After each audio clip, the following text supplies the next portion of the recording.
Combien de fois avez-vous visité le Tibet? Alors, je suis allé au Tibet une seule fois, c'était en 2010. J'étais avec un journaliste du Figaro, qui est un des plus gros journaux français, et un journaliste du Monde, qui est aussi un des plus grands journaux français. Voilà, donc nous étions là-bas tous les trois, et nous avons passé à peu près 15 jours au Tibet. Évidemment, j'ai évité de faire des trop gros efforts, mais tout s'est bien passé, donc je n'ai pas eu ce problème-là, qui est un problème, je sais que pour souvent les Occidentaux et les touristes, et peut-être aussi pour les Chinois qui viennent d'autres régions que le Tibet.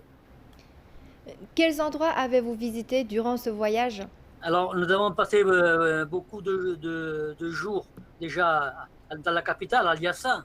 Moi, ce qui m'a beaucoup frappé, vous allez me poser la question, mais ce qui m'a beaucoup frappé, ce sont ces prières de rue à Lhasa. Ce sont des prières tout à fait spectaculaires.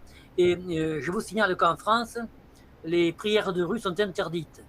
Et puis on a vu aussi, parce que ça, il faut le dire aussi, on nous parlait de génocide. Mais en fait, là, il y a pas des... non seulement il n'y a pas eu de génocide, mais depuis la fuite du Dalai Lama, il y a eu une explosion démographique de la population du Tibet, parce qu'en fait, le sort de la population a été moins dur. Les, les, les esclaves n'étaient plus esclaves, les gens ne mouraient pas aussi vite. Et ensuite, il y a eu aussi le droit pour les Tibétains d'avoir plusieurs enfants, puisque la politique de l'enfant unique ne s'appliquait pas pour les Tibétains. On a vu aussi en arrivant au Tibet que en fait, la langue tibétaine était en usage. On a vu les panneaux indicateurs dans les rues qui étaient en tibétain, on a vu les journaux en tibétain, la radio, on a vu dans l'université de Lhasa des dizaines de milliers de livres en tibétain. On sait que les enfants apprennent le tibétain à l'école. Et alors qu'on nous avait dit que en allant au Tibet, on allait voir que la religion était interdite, hein.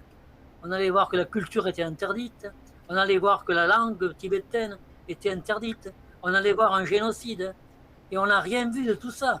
Donc ça, on l'a vu, et c'était un peu surprenant pour des Occidentaux, parce que la propagande est très très forte chez nous, et pour dire qu'en fait le Tibet est un peuple martyr. Il y avait des slogans Free Tibet. Voilà, c'est comme ça qu'on présentait les Tibétains. Alors qu'en fait, moi je dis que les Tibétains ont été sauvés par le jour de la libération et par la fuite du Dalai Lama. Ce qui m'a frappé aussi, c'est que quand je l'ai vu, c'était en 2010, était pacifié, alors que quelques années avant, il y avait eu des troubles. Mais il faut savoir que les Américains et la CIA étaient à l'époque, ils le sont moins aujourd'hui.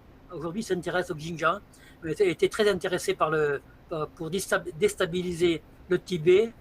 Et il y avait notamment, j'ai compté, 16 programmes d'intervention de la National Endowment for Democracy, la Fondation nationale pour la démocratie, qui est une filiale de la CIA. C'est une filiale de la CIA qui sert à intervenir partout dans le monde. Dans tous les pays où les États-Unis veulent créer des troubles, on voit arriver la National Endowment for Democracy qui travaille avec des dollars de la CIA. Et ça a été le cas en Amérique du Sud, au Nicaragua, au Venezuela. C'était le cas à Hong Kong, c'était le cas donc au Tibet beaucoup avec ces programmes, et c'est le cas actuellement au Xinjiang aussi que les Américains veulent déstabiliser.